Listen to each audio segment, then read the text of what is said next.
বাংলাদেশ রেশম উন্নয়ন বোর্ডের মূল দায়িত্ব রেশম চাষ ও রেশম শিল্পের গবেষণা, প্রশিক্ষণ, উন্নয়ন এবং প্রকল্প বাস্তবায়ন। এছাড়া কাঁচা রেশম ও রেশমজাত পণ্য উৎপাদন ও বাজারজাতকরণের মাধ্যমে রেশম চাষীদের কল্যাণেও কাজ করে এই সরকারি সংস্থাটি। তবে রেশম উন্নয়ন বোর্ডে সরেজমিনে ঘুরে দেখা গেছে চলতি অর্থবছরে ৩% জমিতেও হয়নি রেশমের চাষাবাদ। রেশমের গাছ রোপণের জায়গা দখল করে সেখানে চাষ হচ্ছে পুঁইশাক, লাল শাক, ডাঁটা শাক ও অন্যান্য সবজি। আর এসব সবজি চাষের জন্য জমি লিজ নিয়েছে সাধারণ মানুষ।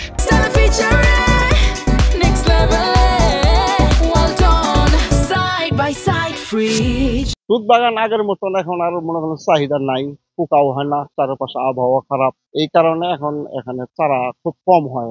আর বাইরে অত মনে করেন চাহিদা নাই, এই কারণে চারা এখানে করা হয় না।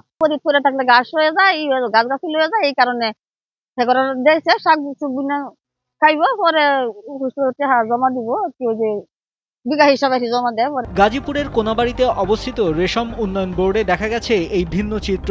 রেশম উন্নয়ন বোর্ড নার্সারি সহকারী পরিচালক আব্দুল মালেক জানান ভিন্ন কথা। চলতি অর্থ বছরে ৩ হেক্টর জমিতে রেশম চাষ করা হয়েছে। আমাদের এই যে জমিগুলো আছে, এই জমিগুলো যদি সবজি চাষ করা না হয় তাহলে এগুলো জঙ্গলে ভরে যায়।